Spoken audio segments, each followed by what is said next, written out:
ప్రతిరూప ఆవరణము n నాణెములను ఎగరవేయడం.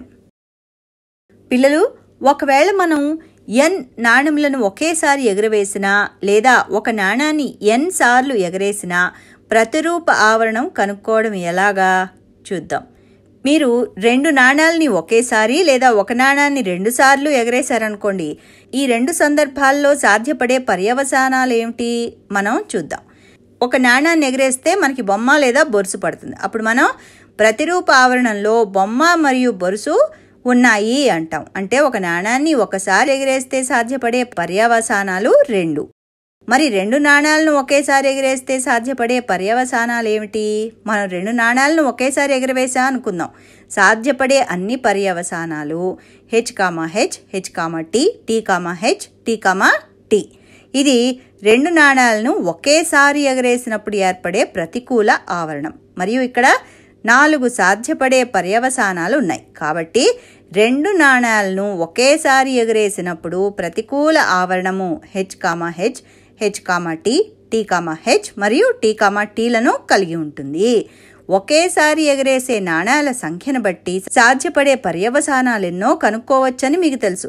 ఒకేసారి ఎగరేసే నాణాల సంఖ్య n అయితే సాధ్యపడే పర్యవసానాల సంఖ్య 2n. కాబట్టి 2 నాణాలను ఒకేసారి ఎగరేస్తున్నాం కాబట్టి n = 2 అంటే n = 2 మరియు సాధ్యపడే పర్యవసానాల సంఖ్య 2² అంటే 4. అందుచేత ప్రతికూల ఆవరణం 4 ఘటనల్ని కలిగి ఉంటుంది. అదేవిధంగా ఒక నాణాన్ని మనం ఎగరేస్తే సాధ్యపడే పర్యవసానాల సంఖ్య 2n అని మనకి తెలుసు. అంటే 2n అని మనకి తెలుసు.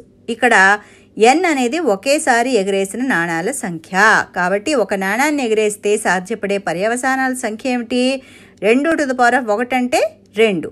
నాణాన్ని ఒకసారి ఎగరేసినప్పుడు సాధ్యపడే పర్యవసానాలు 2 ఉంటాయన్నమాట. మరి 3 నాణాలని ఎగరేస్తే ఏమిటి? 3 నాణాలని ఒకేసారి ఎగరేసినప్పుడు సాధ్యపడు పర్యవసానాలు ఏమిటి అంటే HHH, HHT, HTH, THH, HTT, THT, TTH లేదా TTT. మనం అన్ని సాధ్యపడు పర్యవసానాలని రాయగలిగామా అని మీకు సందేహం వస్తుంది కదా. మరి దీన్ని సరిచూడటం ఎలాగా? 3 నాణాలను ఒకేసారి ఎగిరేస్తే మనకి 8 సాధ్యపడే పర్యవసానాలు ఏర్పడ్డాయి. n = ఒకేసారి ఎగరేసిన నాణాల సంఖ్య అయితే సాధ్యపడు అన్ని పర్యవసానాల సంఖ్య 2n అంటే నాణాల సంఖ్య 3 కాబట్టి ఇక్కడ సాధ్యపడే అన్ని పర్యవసానాల సంఖ్య 2³ అంటే 2 × 2 × 2 8. కాబట్టి 3 నాణాలను ఒకేసారి ఎగరేసినప్పుడు ఏర్పడే సాధ్యపడే అన్ని పర్యవసానాలు కూడా 8.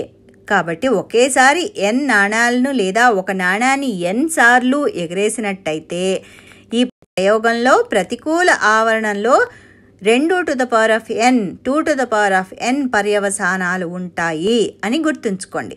ఇదే విధంగా ఇచ్చిన సందర్భాన్ని బట్టి అన్ని సాధ్యపడు పర్యవసానాలని రాయగలిగినది లేనిది కూడా ఖచ్చితంగా మీరు తెలుసుకోవచ్చు.